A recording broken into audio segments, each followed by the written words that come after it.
Go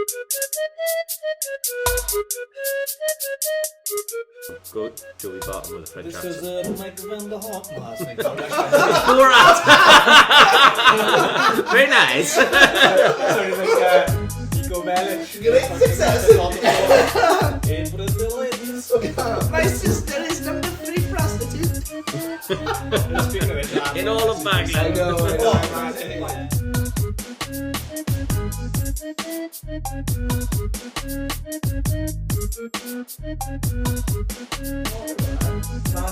Yesterday, you know, the top of me about. You don't have to worry, that's fine. Oh, but they're going to need 60. I said, I know I'm looking for work. I've lost my job as a receptionist. You're not lay off staff, you're not going to discuss them to pay us. Where do you work again? Yeah, I can tell you now. I'm going to shut you out then. Yeah. Oh, you actually work there? You're next to this. You get this job. Receptionist. Receptionist. We all receptionists.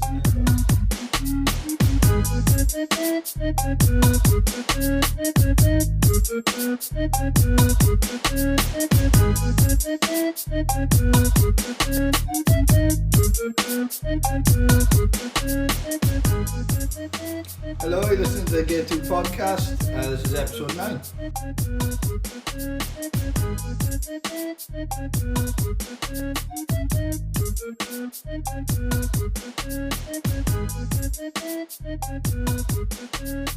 Right then, boys. We're going to talk about certain illness go around as much as we possibly can. Aside from coronavirus, what's been the biggest fucking disease of our season? Ooh. Home form. Yeah, good shout. It's been sort of feverish. Nice. You're giving me fever. It hasn't been great. Referees has been another one, I think. Oh, yeah, we forgot about that. Oh, Christ. Took me a while to jump on that bandwagon because I think it's a bit fucking... Yeah. It's a bit pathetic to be whinging about referees all the time. I know. It's an easy one, isn't it? But it is easy. The club, yeah, the club complained, I believe, against with those refs the last. Yeah, which game was it now? I can't remember now. Was it It feels like Fulham. No. I was there, wasn't I? Fulham? When Mitrovic scored 2 against us. Yeah. Yeah, might they be Fulham? Because did they have a penalty? Yes, that was it. Yeah, it was a dodgy penalty, wasn't it?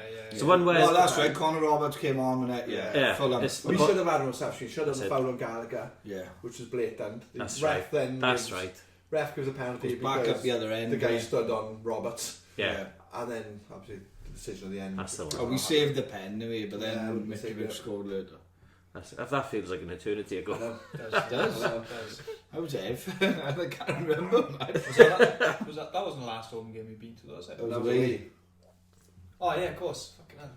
But did Mitrovic Last score home twice? game, was you were West there, I Brom. wasn't. West Brom was the last home game. In the home game, he scored twice. Yeah. Yeah. I was gonna say. Scored a header away 1-0. Yeah. So there's an argument for Mitrovic being the biggest fucking virus of our season. And Fucking so arsehole. Yeah. One of them. Prick. Good player though. Yeah, I'll decent. give him that. I will check a poll out there, boys. But who's your player of the season so far? There's 4 of us. We'll pick 4 nominees, one of us each, because you can put one nominee each then in the poll on Twitter. Yeah, good shout. Yeah. Okay. Who are you going for? I'm going to start it off. I think you're going to go for the one I'm going to go for. And I think you're going to go for the one I'm going to go for. Well, I'm going to go with Conor Gallagher, even though he's only been with us half the season so far. Well, not even less than half the season. He's been 2 months. Yeah. For me, but for me, he's changed our team dramatically. The engine on him is unbelievable. And I even think he's gone somewhat underappreciated by some. Yeah, exactly. I think because he's not from the net yet. Yeah. A lot of them thought, attacking midfielder from Chelsea, Charlton were gutted to lose him. Yeah. He's going to bang him in. No. But it's not going to happen because of football we're playing at the moment. Exactly. But I do agree with it. He puts in a hell of a shift. And He's clever on the ball. He's clever on the ball. He makes intelligent runs. He brings other players in. While I was waiting for you all to come down, I was watching football upstairs, and believe it or not, Gallagher was on there. He was playing for Charlton then against West Brom, and they were all talking about him there, and he was outstanding. And you have to appreciate it's got to be difficult because the goal accounts he was happy at Charlton. Didn't have to move home. Unusual move, isn't it? Yeah, and then probably without really having much time to prepare for it himself, he was told, right, we're pulling you from here, sending you down to Swansea, straight in the team. So and straight in the deep end. I read yesterday Alan Kirbishley sticking his nose in about their transfer. Was he? Yeah. Well, even now. Yeah, even now it came up on my thing yesterday. Back on us to speak about it. So. Aside from the boardroom trouble. If there's one player I would love the club to try and break the bank for in the summer, it would be him. But it's not going to happen. No, it's not going to happen. We haven't got the money to break the bank. Have we? No, he's too good. We haven't got the money. The bank's broken. Yeah. Exactly. Plus, he's already been quite public in saying that he wants to get back to Chelsea and try and break into that team. If you've got those sorts of ambitions, he's not going to. It's one of those statements. Like 2 or 3 years ago, people would have laughed at him just for saying it, but now that Chelsea have kind of had to enforce this new policy of bringing in youth through instead of sending them out everywhere. I'm glad they have, chance, you know what I mean? Yeah, absolutely. So, Mason Mount, I know. Although I do think when the transfer window eventually opens and Chelsea have free reign again to go and spend, they just go and do that. They'll go and spend. Well, yeah. Do you know what I mean? Of course. Why break the habit of a lifetime? Exactly. Back, what about you? Player of the season? I'm going to go Norton. That was me fucked then. that was my second choice. Yeah. I was thinking Freddie Woodman, but then Norton just overtook him. Care to elaborate? No.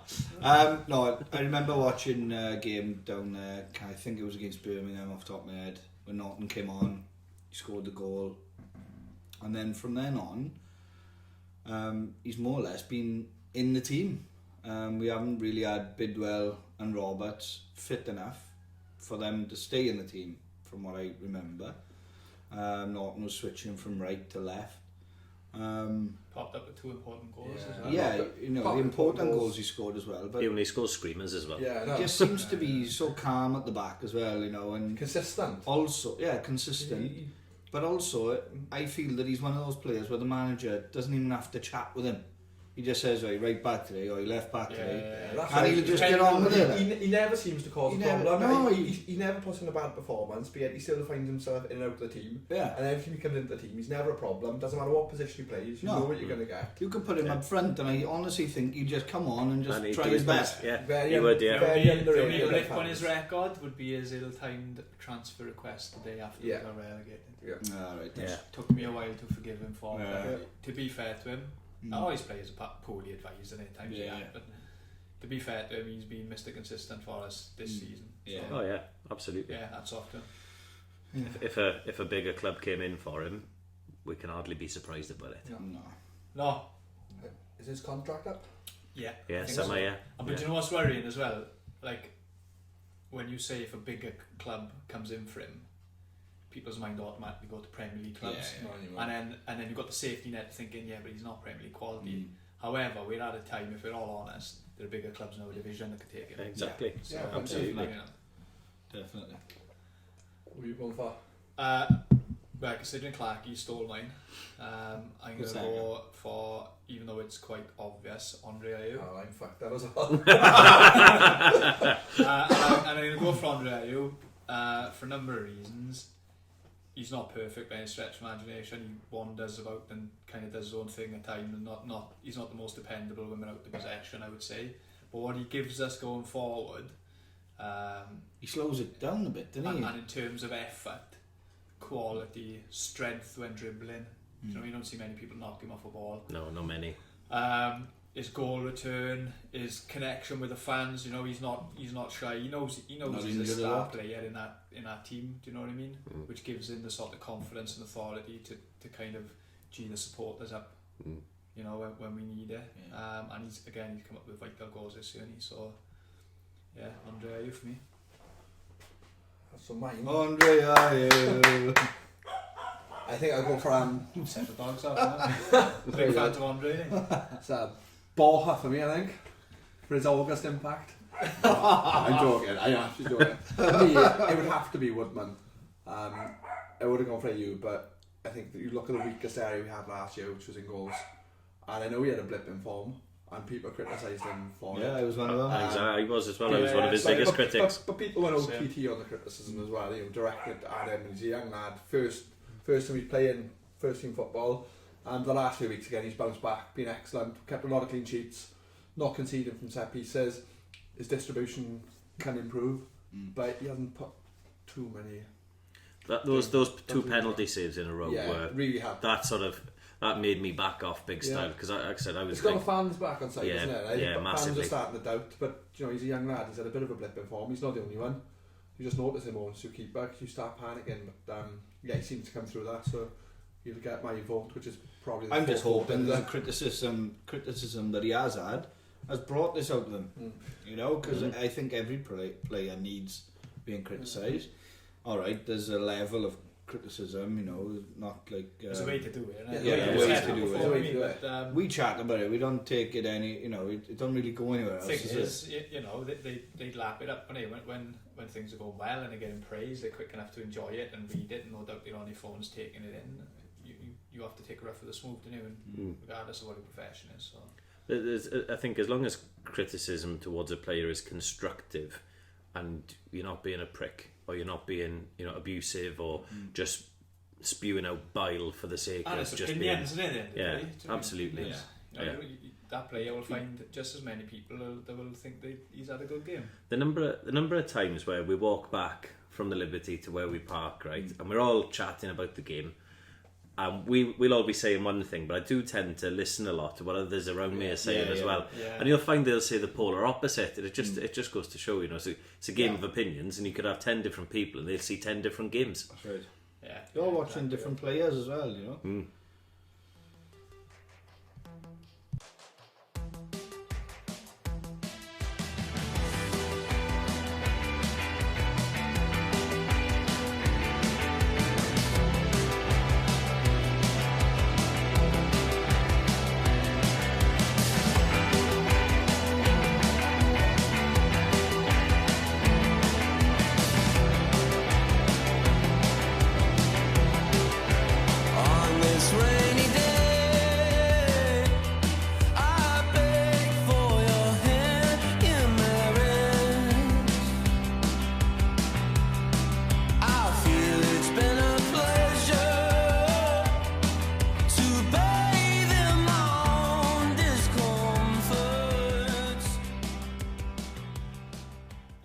Moment of the season for me, overlooking some of the obvious ones. I don't know whether you can class as a moment, but more of a game, is QPR away in August. We were flying at the time, sun was shining, I had a lot of beer in my belly because we'd been out for Clarkey's birthday. Won't mention his age because because I'm younger than you. Because his profile picture don't lie anyway. So Can't all look like Potter, can we? Harry Potter, not the other Potter. I thought it went Graham, man. No. Yeah, it was just a good day out, wasn't it? Good game, like. Yeah, it was. Went to, did a bit of sightseeing. Yeah, Camden Market. Met a few celebs. We did. We met British Bake Off Mel from the Bake Off. Even though Clarkey didn't know who the fuck she was. I was good. Is she actually a celeb? I wouldn't know her. She is, but she's a Clarkey. Clarkey loves a celeb. Anyone on TV is a celeb to me. We were by you can go on TV and I'd want a photo of it. I've been on TV. We were by Loftus Road and I've had a photo of it. I got into Starbucks for a piss, and as I come out, I see Mel from the Bake Off.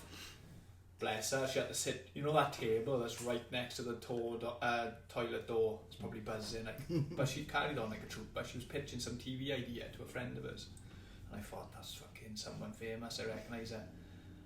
So I just thought, Bake Off. So I googled her, found her name, went and told Clarkey. Is it there? I came out the toilet and I walked past her. Mel from the Bake Off in there. So I discreetly pointed at her. He's like, is it? I said, yeah, honestly. I said, do you watch a Bake Off? No. I said, all right.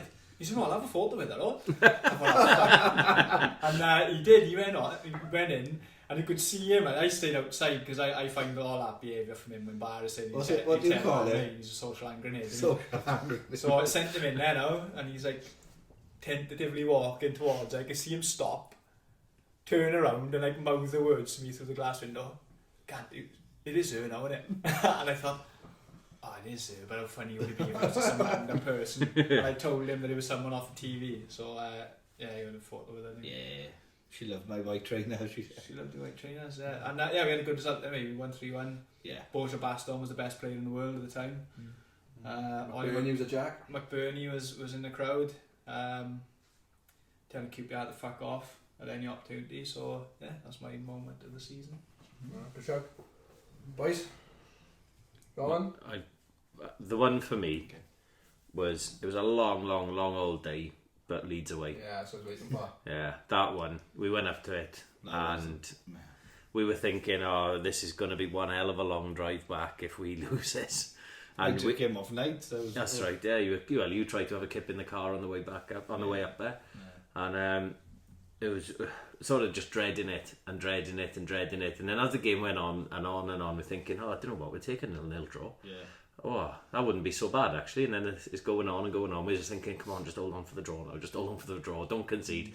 Eddie Nketiah came on, and his pace was just unbelievable. He missed a couple of sitters, thank fuck. And Patrick Bamford was on before him, and he couldn't score in a brothel. And then he had an absolute stinker of a game. And then when Routledge and just sort of managed to bumble that ball in that away, right in front of us, and it just erupted. Yeah. And then that drive home, then it felt like it only took 2 hours. Well, it probably did. I was probably doing about 140 all the way back. But it was I avoided the result. It was just that sheer euphoria. I don't think we've really, apart from one other obvious game, we haven't really replicated that all season. I avoided the result, turned my phone off, and I can categorically say that I've never enjoyed watching a programme on Quest as much as I did that. I was fucking jumping around the place.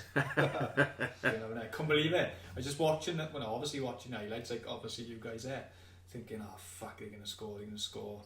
And I'm guessing in my mind, 3-0, 2-0, 4-0 even. And then it gets to, and with the highlights, there's no time stamp on it, so you don't know where really in the game you are. So I thought, Rutger just scored, fucking get in, yes, landed. And I thought, they're going to go up and equalise in true Swansea style. Oh, Leeds are going to nick it 2-1, and then the fucking full-time whistle's going. I'm like, fucking hell, happy days. Clark, you go on? Or do you want me to go? You go first. I am, again, to avoid the obvious, I'll go Birmingham home. Yeah, I enjoyed that game. Yeah, not so much even at the moment. Again, as more of a match, I just think performance just absolutely dominant. Yeah. The problem with that game, it gave a bit of false pretense for how good the season would be and how form would be, because they couldn't get near us. First half, we didn't create too much, but they were just letting men bang the ball. The football was excellent, and in the second half, we just tore them apart. I thought we were superb. And it's not the Cardiff game, it's been our best performance possibly. Certainly the most dominant performance this season. Yeah, I remember giving Lee Camp loads of shit that game. Yeah. Not that he would have heard me, but I felt better knowing that I was giving him shit. Yeah. It probably made a difference, you know what I mean? Probably put him off his game. Well, I'd like to think that I played my part. Oh, definitely. It definitely took an inch off his diving capability. He would have saved that guy. Well, what's up? There's a thought. No, Lee Camp's hair. What is up with Lee Camp's hair? It's like he's got this greasy, sort of like miniature ponytail. It's not even like a top knot. It's worse. It's like a Vicky Pollard Council House facelift, and it's greasy. It's the greasiest hair. It is Lee Camp. Anyway, surely he's got to be in the fucking category of being vulnerable to this fucking. He'd been on forever. But he's like, you could literally cook chips in his hair. It's weird hair. Yeah, for me, it was the first game of the season. We went 1-0 down, and then against Northampton we went 1-0 down, and then obviously we came back and won. But and then it followed on, and it went to another game, and I think it was. You're nominating August as your moment of the season. No, but I wasn't there against the Preston, but it happened against Preston. It also happened against. It was a good game. A very good game. It's going to be my next shout. Yeah. It also happened against another team. I can't remember. I think it was Charlton away. I think we were there. Yeah, we were. So obviously that was over however long a period. But for me, going 1-0 down, I still, before with Swans, used to think, oh, that's it, we've lost. But I knew that we still had that attitude now, especially this season, to try and get back. What's this now? Charlton Way?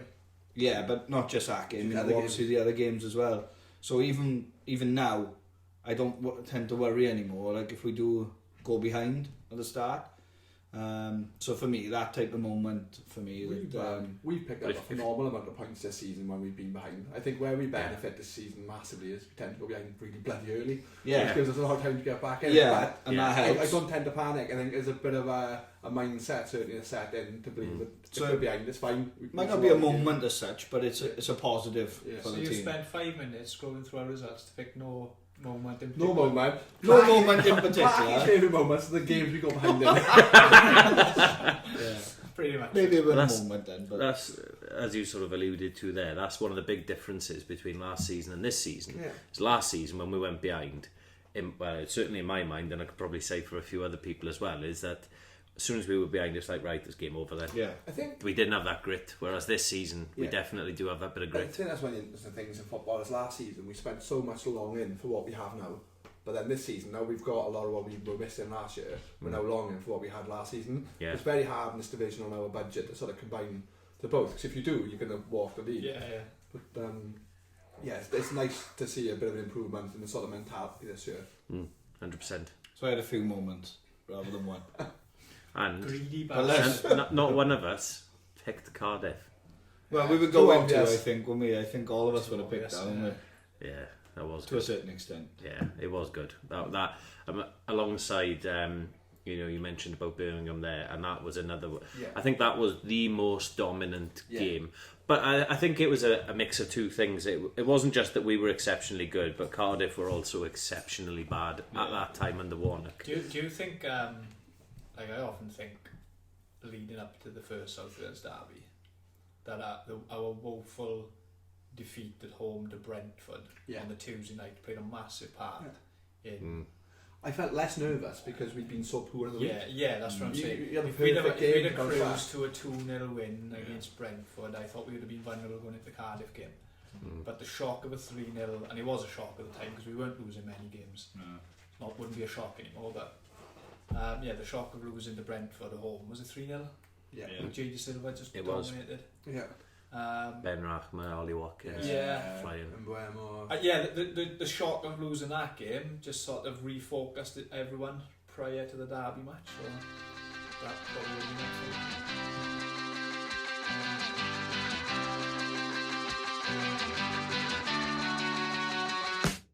Here's the thing. If you smile enough that everybody smiles. Here's the thing. If you work a little harder, you'll get by. Here's the thing. Or you can trust a man who wears a suit and tie. So just lies. Here's the thing. If your parents work to earn it, then it's yours. Here's the thing. And if you're barely getting by, then that's your fault. Here's the thing. Everything in life is fair, and that's the rules. It's all just lies. If you just close your eyes, then everything's alright. If you just close your eyes, then everything's alright. Hey, Mara wrote a song, now everything's alright. It's all just. Here's the thing. You're worth as much as all the luxury you buy. Here's the thing. The world will be okay if we stop taking flights. Here's the thing. And if you change the way you eat, you'll never die. It's all just lies.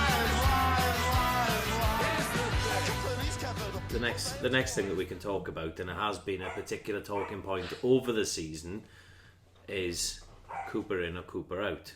Now, I would say the vast majority of fans are probably Cooper in, and I'm in that camp myself. I think the major difference, and you said about this earlier, was the difference in style of play. Last year we had Potterball and it was it was really fantastic to watch, but we weren't necessarily getting the results, and we didn't have that grit and the attitude and all the rest of it. One of the things that we've discussed over the past few weeks is that Cooper's made it very clear their intention is to get into the playoffs, and then who knows what happens from there. It's a knockout tournament. For me, he has to be judged by that intention. He's publicly stating, this is what I intend. In work, I've got targets to hit. If I don't hit those targets, I am judged, and it's the same sort of thing. That's his target. So I think we have to wait until the end of the season. and perform a full review. But for me, I'm Cooper in. The point you touched on there is the point that makes me a bit fearful of him, because I'm Cooper in as well. But the fact he's come out and said he wants to get in the playoffs and that's what he expects us to be, I think if our season had curtailed a little bit, but we started playing more positively, I think fans would have been happy. But I think no, if you're saying that you're going to get in the playoffs, it means you're probably not going to change the style of football. You're not going to be more expansive than what we have been. And if we don't then make the playoffs, it's a bit of a gamble. Do you know when you said when you say Cooper has come out and said, look, we want to be in the playoffs, that's what we're aiming for. Is that something you admire in him, or do you put that down to sort of a bit of naivety in his first job to come out and say that in the first place? I appreciate the clarity, because a lot of football managers have you see in the press conferences and the tunnel interviews that they have to be as pragmatic as possible, and they have to sort of play politician a little bit, and you don't really get a straight answer. Game by game. Absolutely, yeah. We're only looking at the next game. And we all know they're not only looking at the next game. They've all got their own ambitions. So I appreciate the ballsiness of him coming out and saying, no, this is what we want to do.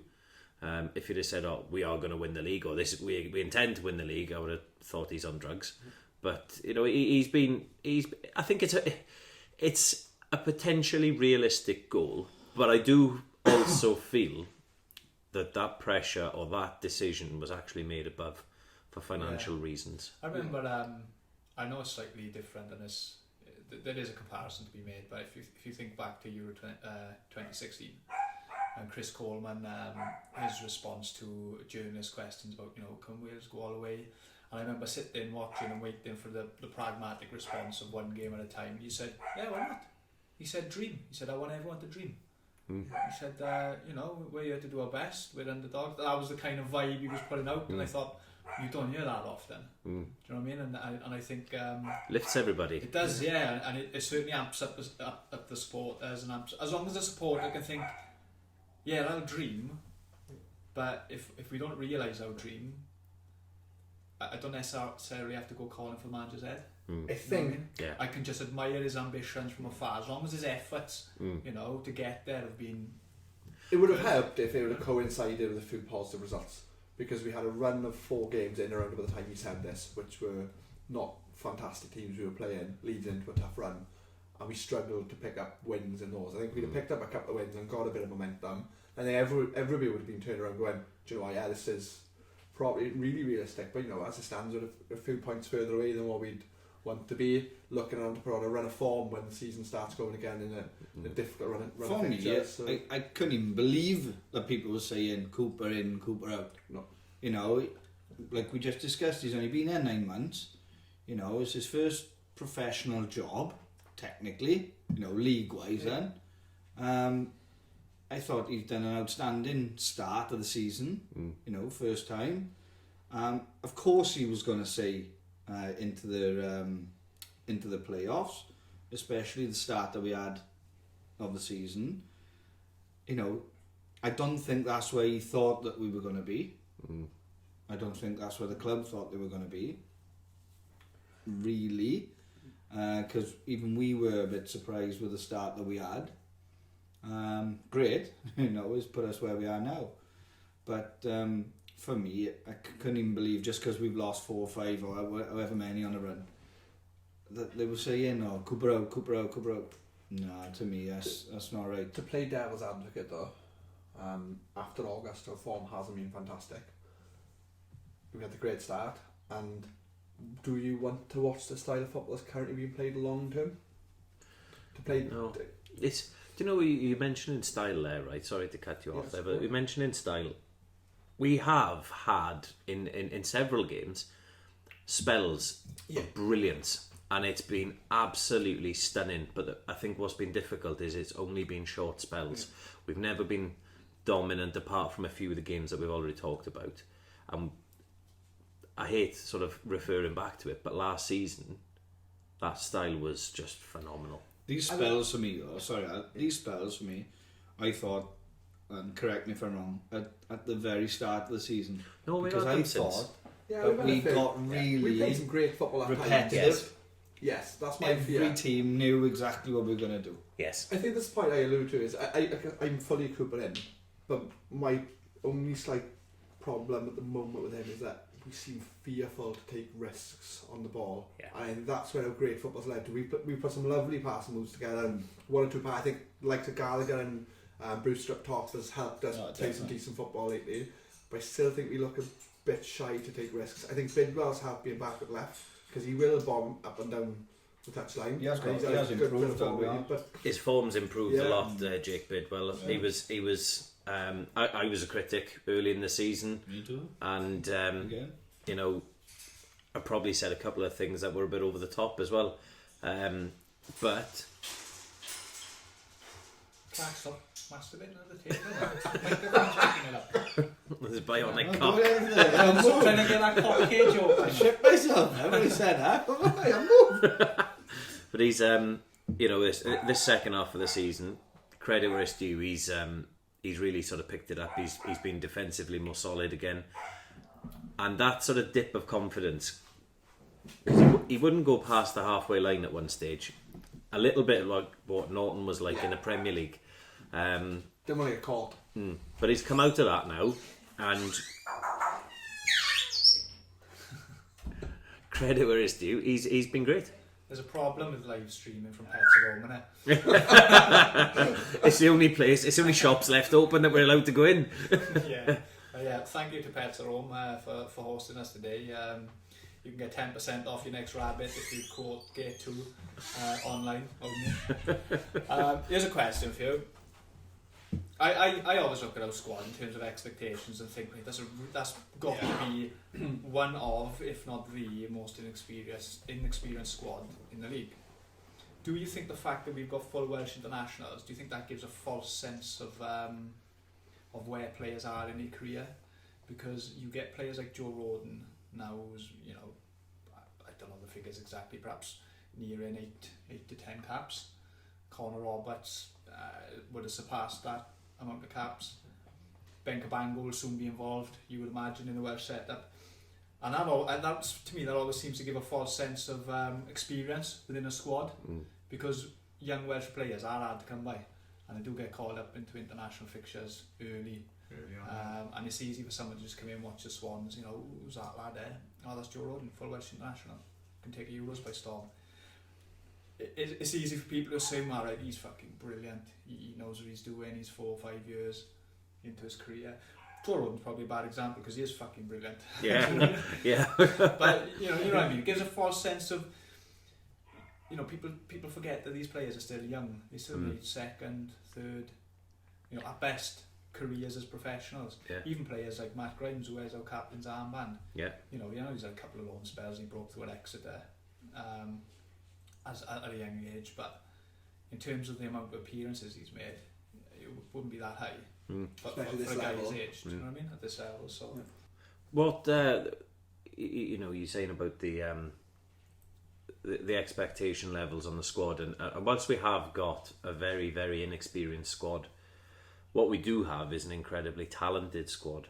So I think what we lack in experience, they do sort of compensate for with talent. Yeah.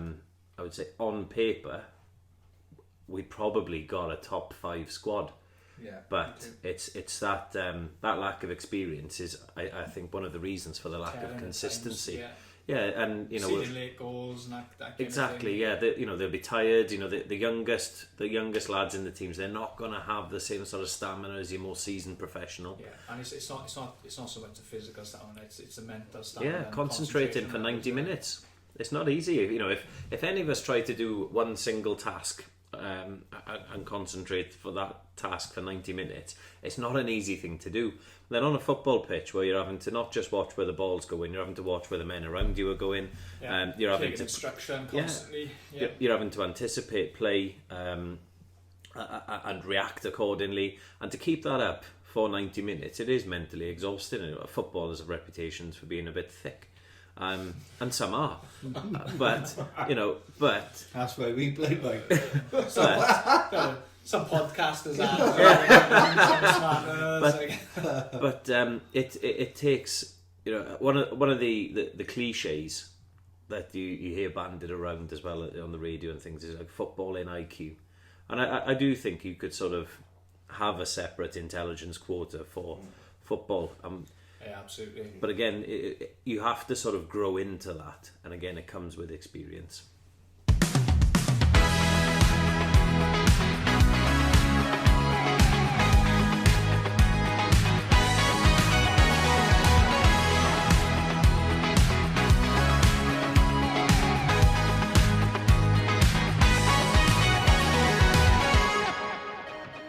So, boys, what happens when some of our players' contracts expire 30th of June, I believe?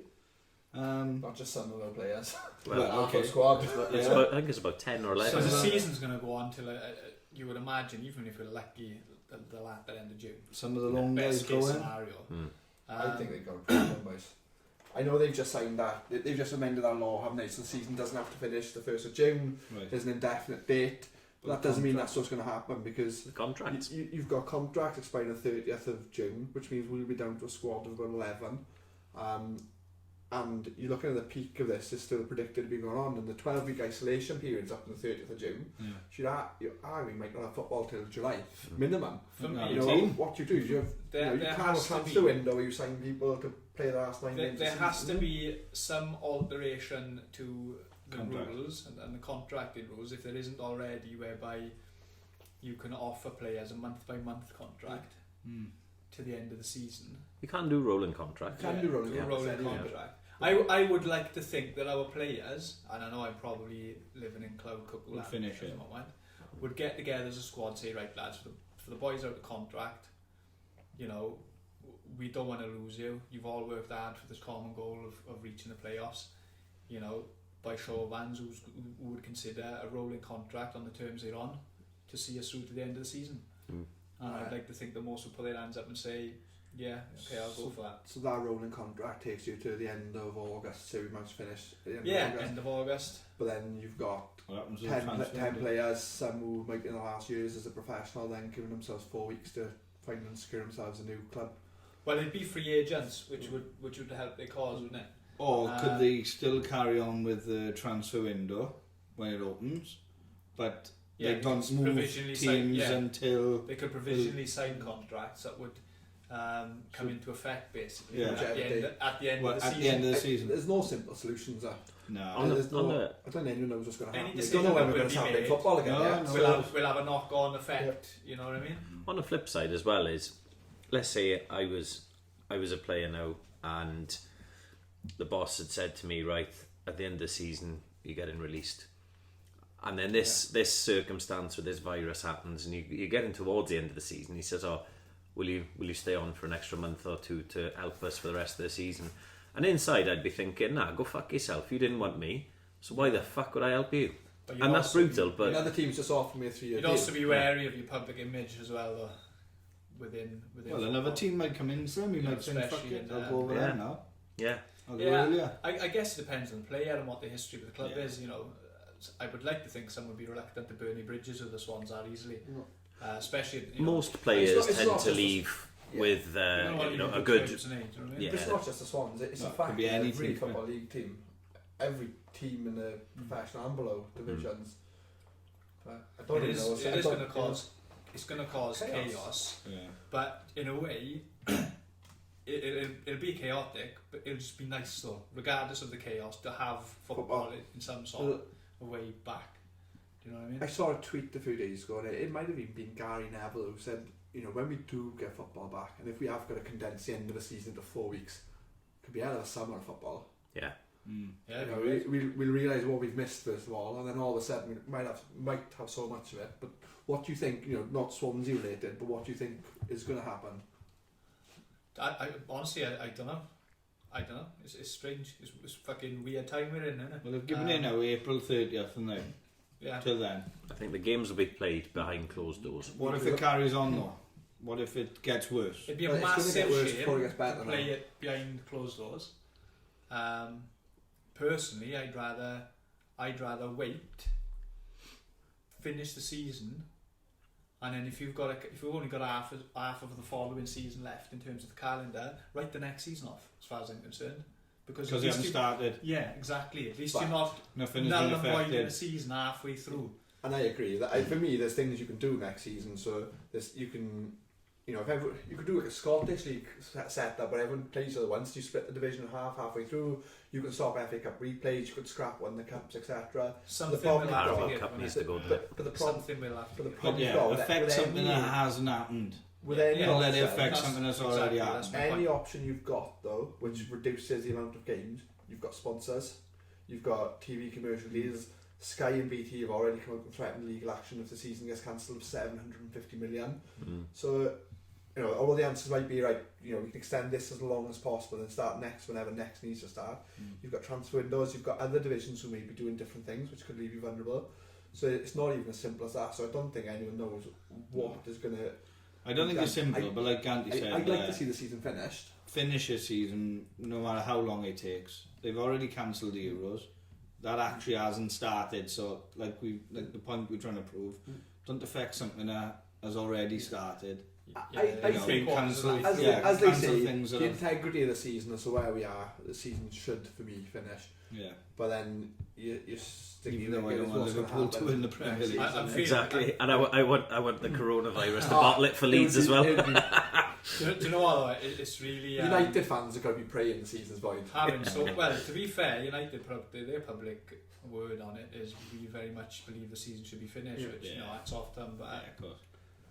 you They know, would say that, don't they? the only team I've heard come out and say different is West Ham. They're a bunch of fucking jokers, and I mean the ownership model of West Ham. Yeah, Jesus Christ, you do Karen Brady, you do- fuck off. you do find that Leeds. You give her one though. 15 years ago, maybe. Yeah, no. Kids no. not listening, you can say No, it. I can't. Google Karen Brady today She's alright. compared to 15 years ago. You go there, wouldn't you? I'm telling you on a good Bend one, her anyway. over, man. You can't see her. Sorry. Would you Mate, have we straight in there? Anything for a She rub? loaded. Have we heard, but have we heard her critiquing performance on fucking The Apprentice? She's ruining him. You go be I wanted to ruin me as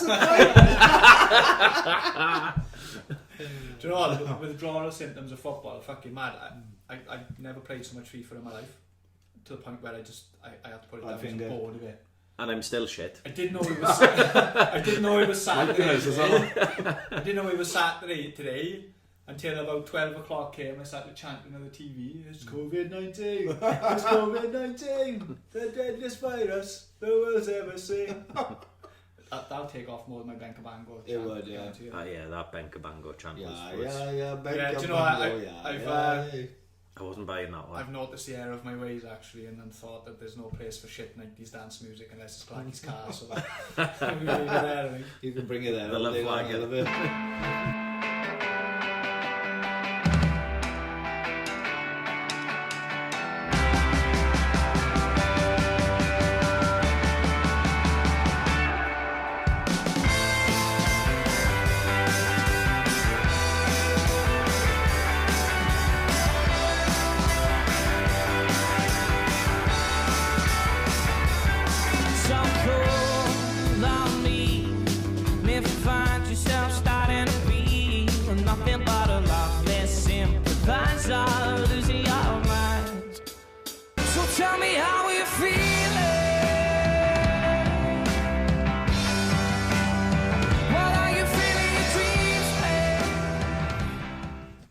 I've got 12 questions, right, based on our season so far. Okay. In terms of a format, we'll all have our own buzzer. Since we're recording in Pet's room, we'll all adopt a pet noise each, right? And whoever whistles, barks, or whatever in first, will have their first crack at the answer, right? Well, we have to allocate the sounds now so that we know that there's no confusion. So well. Play to strengths, lads. What have we got any longer? 100 buzzing like right, so you can be a sheep, Clarkey. I'll go skewer. I'll go horse. Right. And I'm just gonna keep. I'm just gonna keep it simple. I'm just gonna keep it simple and go meow. Right then, lads. First question. Who scored our opening goal in our 4-4 draw with Hull City in February? Oh, bastard. It wasn't Baston. No. Routledge. Correct. Oh. I was going to go with it. Point to Alex. Question 2. Joel Asoro departed on loan to which Dutch side in August 2019? FC Groningen, is it? Correct.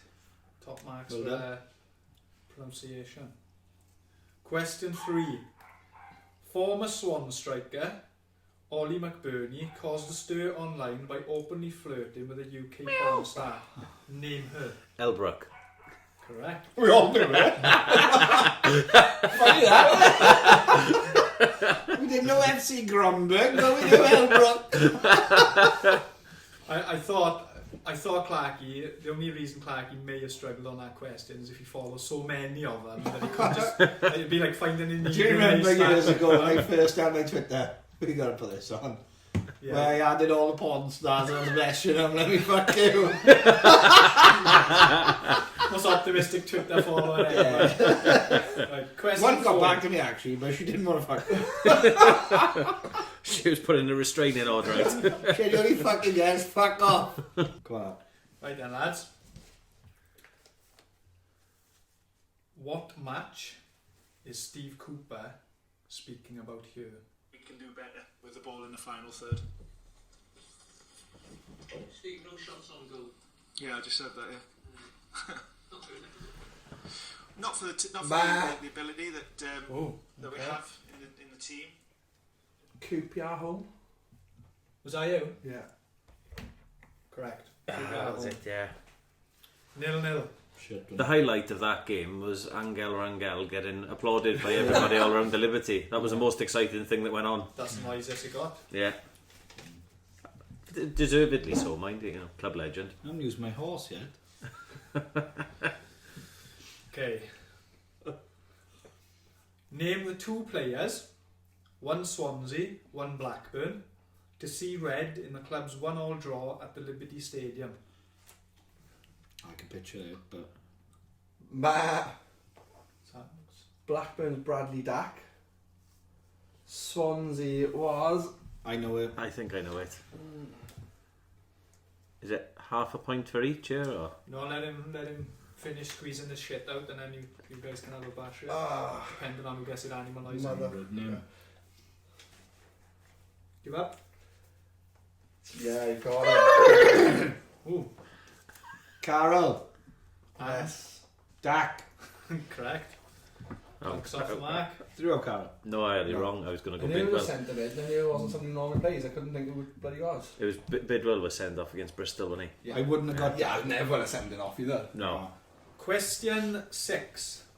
Who is missing from our League Cup defeat lineup at Watford? Nordvelt, Roberts, Cabango, Mike Vanderhorn, Grimes, Byers, Peterson, Danda, Surridge. Who's missing? Van der Horn. No, because I've just named him, obviously. Oh, right. Who's missing from that lineup? Watford away. Yeah, Lost 2-1. 2-1. Go through that line up again.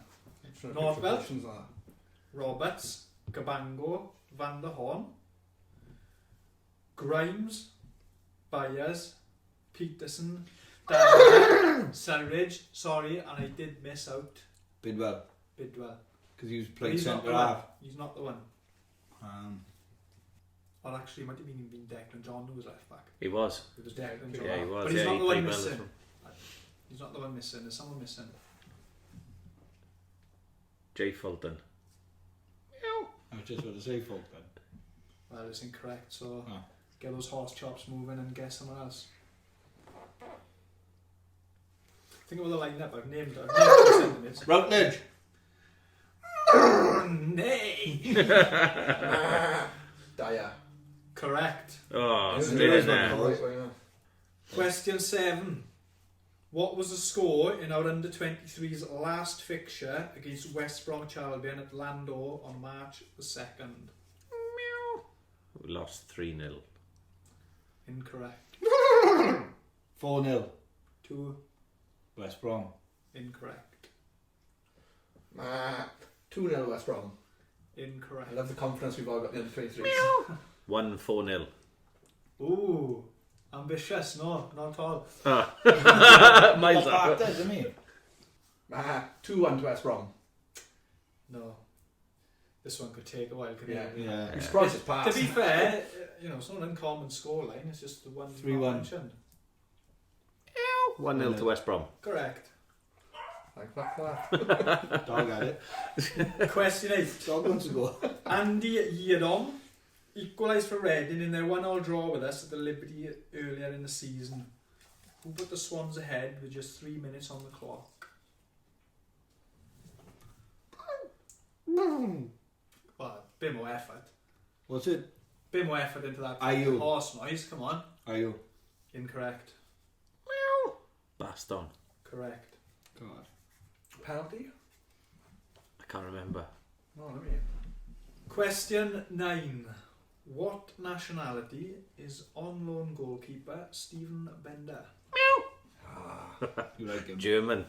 Correct. And Born in Stuttgart. repeating a bit of a story. I haven't repeated it on the podcast. As we were looking at going up to watch Swindon play because it's only up the road from where I live, 25 minutes, something like that.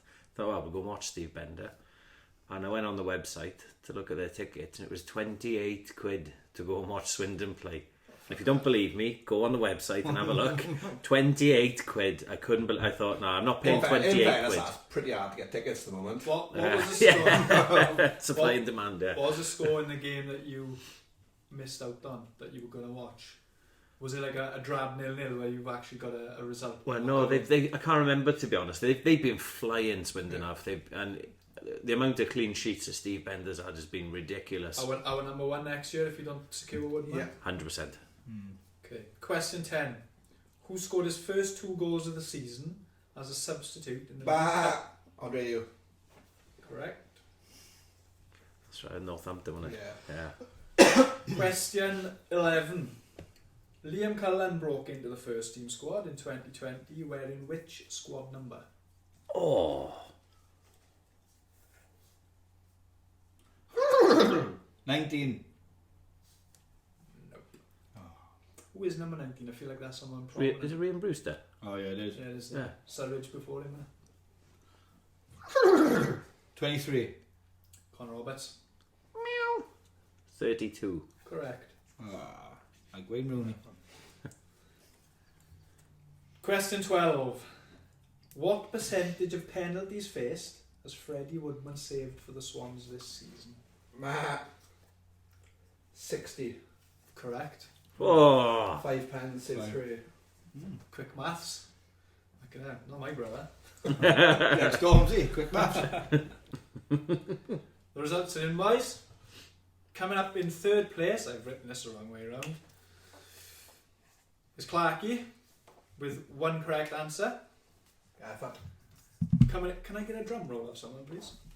Coming in at 1st place, It's the worst drum it was roll I've tight. Right, 2nd place had 5, 1st place had 6. Oof. And the winner is Aaron. Oh, yeah. Well done.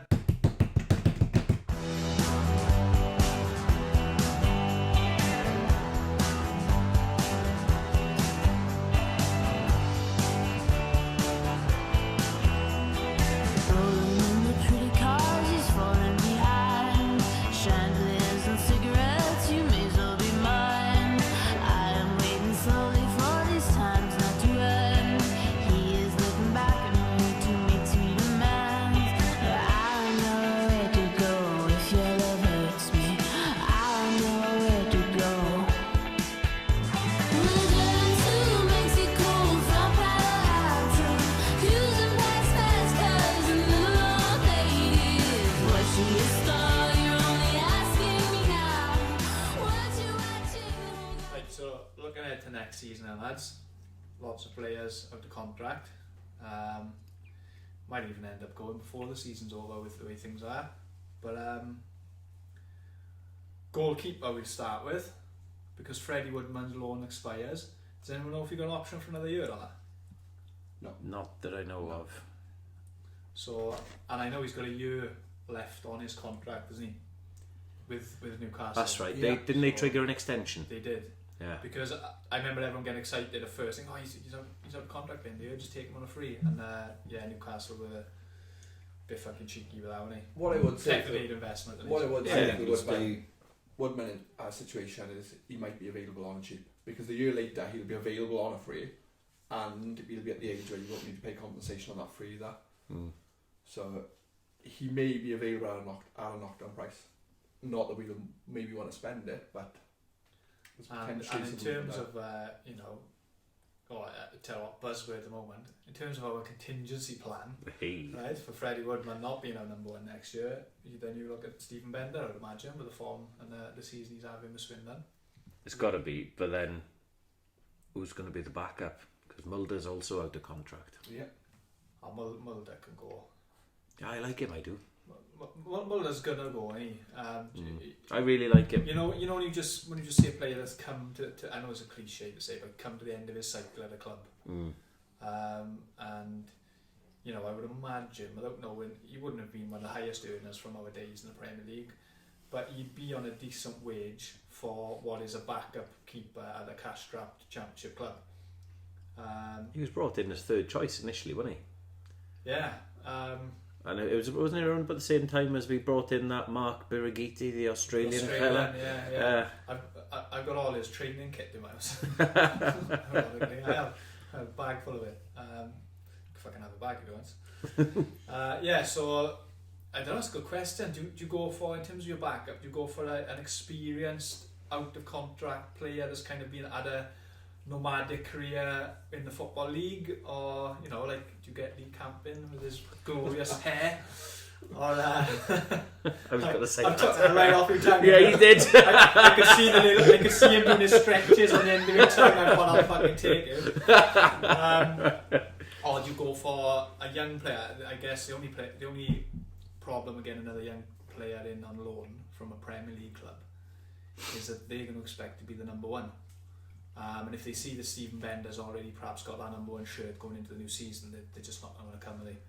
I'd like to see a bit of competition between Bender and Gould. Yeah? Yeah. Is Gould still with under 23s, or is he? Yeah.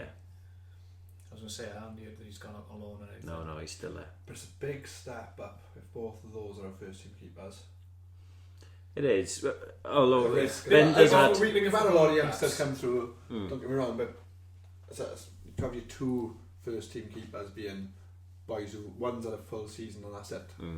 Bender's obviously, he's had a superb season at Swindon, but I think there's a difference obviously between League 2 and Championship, and the stats that he's had might be a little bit flattering given that he's in a hugely successful side, but you could also argue that he's contributed to the success of that side. They brought him in, he's been the number one, and he's done a job, and he's actually become a bit of a fan favourite, and I know a lot of the Swindon fans will be sad to see him go. I'll be glad to have him back personally. Yeah.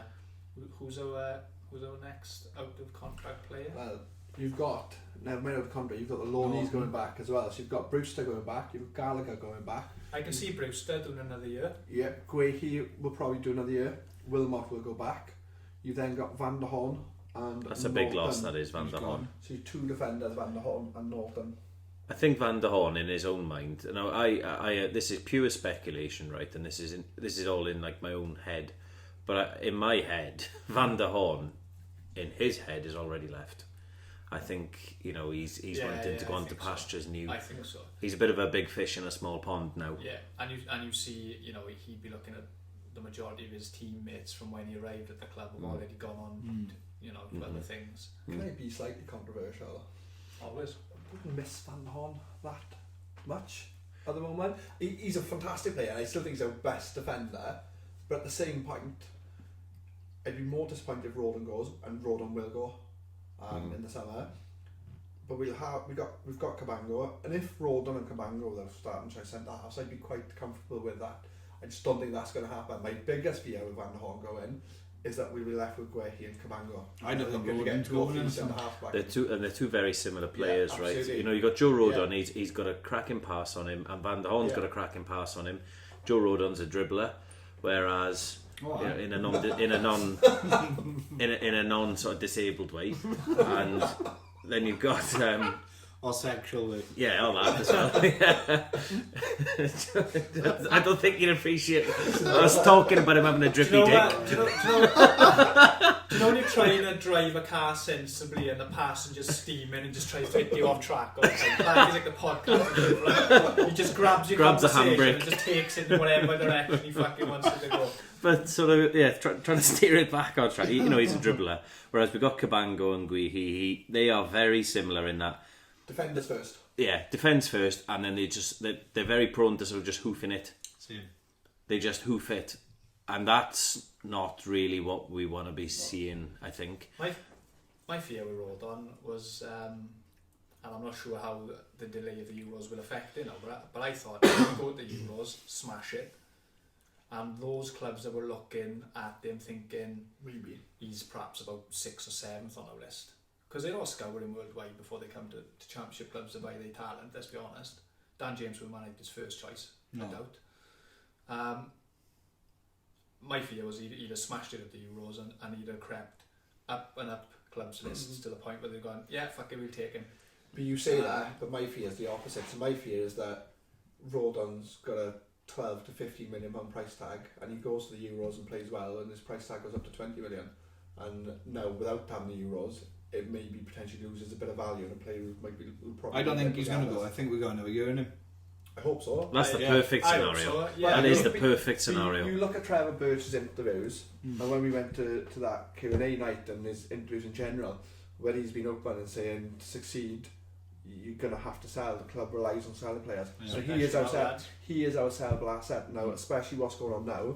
Even probably more so than ever, the club's going to have to plug a loss, and we've got IU you to do go, that with your more prizable asset. So IU will probably go. I think they'll struggle to sell. As much of a transfer fee. No. Yeah. It's his wages. It'll be minimal. Yeah, it'll be a nominal fee. So yeah. that's because my of the fear wages of Rodon. commanding. Exactly. We'll be keen to offload him, unfortunately, because because of the wages he's on. It would have been an easier pill to swallow. I know we'll probably move on to AU, but as we're talking about him, it would be an easier pill to swallow losing him if he'd been dreadful or on gardener's leave all season for us. Do you know what I mean? But the fact that he's contributed so well, it's like, fuck, now our first got podcast. some rough breakups ahead of us, boys. We were all offering to drive you at the club when I first recording. Yeah. Because we thought he was doing that. We thought he was going to bleed the club dry. We thought he was going to be on gardening leave, not wanting to contribute. We couldn't have been more on. No. But the simple fact now is the club need him off the wage bill at some point in the near future. But it'll be gutting to see him go now because of what he contributes on the field, which we didn't expect. Norton, just a quick touch on. Yeah, but we've said Mr. Consistent. It'd be great. The only thing that I'm taking into consideration about Norton, but I think perhaps he could stay, is he's been in the club a long time. I think he's got a young family. I've seen him in birdies with the kids. His own kids. His own kids, I must add. And I'd like to think that he is in a position where he thinks, right, the family's settled here, I'm settled here. Do I accept reduced terms? What other clubs are going to offer me going to be on a level of what I'm getting with the Swans now anyway. Yeah. So do I just bite the bullet, avoid all the upheaval of moving and settling into a new club? The Premiership wage, Norton's been on. He's not going to go and get that wage where he's somewhere 30, else. I think he is. Yeah. Yeah, 30. I mean, 31. A few years. 31, two-year deal. Suit them, wouldn't it? Yeah. I'm hopeful something will be done with Norton. I think the fans would want something to be done. I'd like to keep him. Certainly. So we've got Wilmot going back, like I said. He'll probably still be there. On the wings, you've got Nathan Dyer and Routledge. Both of the contract. Both of the contract. Both will be stalwarts. gone, I think. Yeah. I thought Routledge signed another 1 year, wasn't it? That was last year. Yeah. I think it was Birch. It might have been Birch. Certainly somebody within the club alluded to. Obviously, with the summer coming up, and he said something on the lines of, people who it's right for will try and get a new deal, but for some others it might be the right time after being there for a while for something new. And I felt he was alluding to. I think they're both for me to go. Dyer, Routledge, and possibly Norton. It's a massive shame, guys. Yeah, we got it, but I think it's time. If we don't manage to conclude the season or it gets played behind 100%. to not give those players a send off, especially like Dyer and Routledge, that would be good there, because what is really the likelihood, especially Routledge, what's the likelihood of Routledge finding a club and coming down to play the Liberty further? I think he would retire. Exactly. I think he'd That's walk my away point. from the game at that point. He deserves And better. again, Yeah. that's going to deny him his send off, because at least if we don't conclude the season or it gets played behind closed doors, if he joins another championship club and we face him next season, that can be his kind of swan song, like Rangel gets with us every time he comes down. Do you know what I mean? So that would be a massive shame. I think Routledge is actually. I think he's got at least another year left in the tank. He's been effective when he's played for us this season. He hasn't played much, but when he has played, he barely sets a foot wrong. I think the problem with it is how many games we can get out of him for the wage we're paying him. So again, like we alluded to with Norton, unless he can come to some sort of compromise with his wages, the club are not going to do it. I view Dyer a little bit more harshly, I suppose, in that I've said it a couple of times this season, and it's not a nice thing to say, but I think his legs are gone now. That pace, that blistering pace that he had, obviously that's long gone now, and that was one of his biggest assets. I still think he's fast. I just think technically, he's that never been the greatest. He's never been the best player technically, but he's been very effective because he's so sharp, so quick off the mark. Do you know what's Runs not, in behind him quite well. Yes. It was a lot of his game. Yeah. So do you know what's not going to help his cause is the fact that a lot of people will view him as just an old Jordan Garrick. Do you know what I mean? Jordan Garrick brings a lot to the table that Dyer used to bring in his prime. So it's another one we haven't mentioned today. yeah, well, we'll see now. He's not out of contract, is he? not No. out of contract. And the only other ones you've got then is up top. You've got Brewster going back and Alder Kalulu, who does have an option to buy. I think They won't. I can't see that happening. do you think they'll go for Brewster for a second year? I would love to see that happen. because I think he showed flashes of what he can do. I think they go for it. Whoever that. I think it would appeal to him in that he's not going to get game time in Liverpool. He can go to his options then play under 23 football, which is a no-go once you've been on loan once, or find a new club to go on loan to, or come back to us where the settling in period over the summer is going to be far easier because he's already been here. Yeah. Do you know what I mean? The The problem fans I've know got him. with Brewster is next season that I think, sorry to interrupt, but I think I could see him going to a lower end Premier League team on loan. If you've got the likes of Leeds who are going up and would need a striker, for example, I just don't think we'd be first choice for Liverpool. I wouldn't be surprised if someone like Leicester fancied him. Yeah. You know, Vardy is getting older now. They can't keep relying on Vardy constantly. Iheanacho hasn't been the signing that I think that they hoped he would be. So a young sort of hungry player like Brewster could slot in there I nicely. feel like they've got Brendan loftier might know him ambitions already. than it being at us on the to short to long term. It would be a cracking scenario to have him back. Yeah. And I think it would tick a lot of boxes for both Swansea and the player, but it's all down to what interest at the clubs. I think. Well, Peterson, I think our views on Brewster will very much be echoed when we come to talk about Gallagher, I think. Oh Well, yeah, Peterson I see it as a now. very similar situation. Peterson, He's out on loan with an option to buy for right? Utrecht, isn't it? yeah. Yeah. Could be interesting buys. There's no one else really to speak with. I think of the contract. I think we've covered pretty much everyone. But Jan Dander's contract was renewed. yeah, it was renewed. He was out, but that's been renewed. Tom Clark- Carroll's obviously Clarkey, gone. the taxi driver, took his agent there, so Yeah, Claiming assist. Ben Cabango's just signed a new deal. That's right. That's some good really news. good news. That Good is news. really good who news. do you want to see more of then next season? Because the squad's going to be pretty small at the moment, so we'll obviously bring in people. We'll have no idea who they bring in. Everything's going on at the moment, the current I situation. think a lot of people probably say haven't the Garrick, same- wouldn't they? Yeah, Garrick's the Obviously first one that Garrick. comes to mind for me. he's a little bit injury By prone. necessity, Yeah. really. He's a little By absolutely. the time you lose Legend Dyer in the squad. He's a little bit injury prone. If we can get a good consistent run of games, I think we could, hopefully unleash his potential. He's shown glimpses of how good he can be and the talent that he's got, but I'd like to see it more now. Yeah. Obviously not this season. My expectations aren't massive because it is his first season, but next season I'd like to see him make that step up and really give it a go. Liam Cullen, that's another one. He's on the fringes this season. He was doing massive bits when he was in the 23s. 7 goals in 10 I believe he had. Yeah, better than I that. think he needs to go on loan. Or was it Was it 10 instead? Somewhere No, where it was you so felt crazy. like It was crazy in stats. January, it was massive. I think he was outscoring games in January. Yeah, But, crazy stats. my fear for Cullen was from where I work, his partner works with us, and she'd sort of prompted her manager and friends would say, I don't know if I'm going to be here past the end of January because he's going out on loan. We don't know where. He could be going to Newport, he could be going overseas. We don't yet know. And if he goes to Newport, I'll still work here, etc. And he ended up in the first team. Now that was probably more through lack of depth. Borja But- leaving. Yeah. Because But at a time where he was playing really well in the 23s, don't forget Surridge is recalled as well. And that's why disrupted his progress. it's disrupted his progress. So I hope it hasn't done him a disservice. He's gone up to the first and not continued Well, that. I agree with Lost Clarkey. a lot of I momentum as well. think as long as we can sort of, come with a balanced squad next season, I think he needs to go out on loan ideally. It's a shame really, because when you're an under 23 player wanting to go out on loan, your desire to do so is very low on the club's priority list in transfer windows, because they'll say, right, you can provisionally, as long as we can sell this player, secure this player. Do you know what I mean?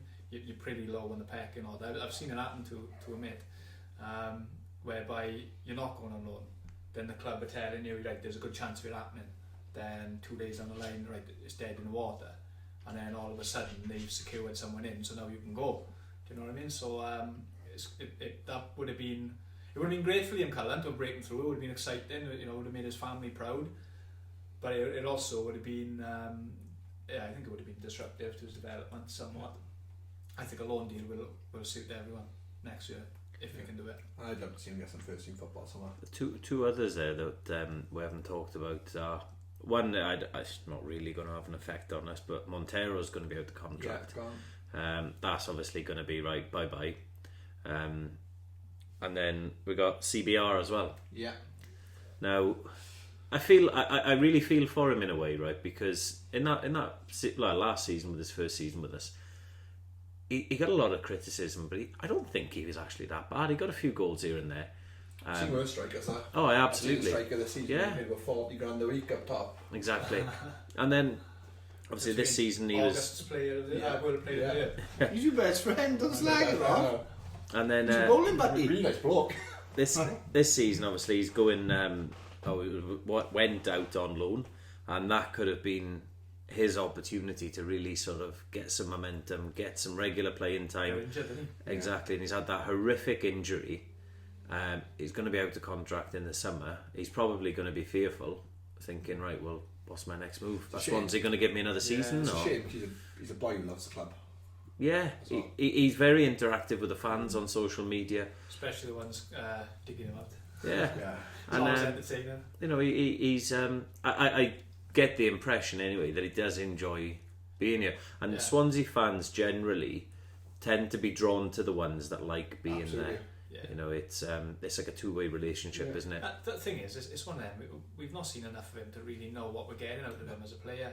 Yeah. So, 1 year extension. I feel for him. Is it going to cost you? No. I wouldn't be against a 1 year extension of Courtney Baker Richardson. No, I'd be. I would. Worst case scenario, right? You've secured him on another year. You've got your transfer targets and your loan targets, but you've got him tied down to another year, and you make it known during the negotiations, right? We're happy to give you the security of another year, which you'd be grateful for, especially considering his injury. It's a championship club as well. But if we secure X, Y, and Z, we're, in this position, then we look to loan you out again. That would still be a benefit to him, as long as he can stay injury free. So, Yeah, I like him so.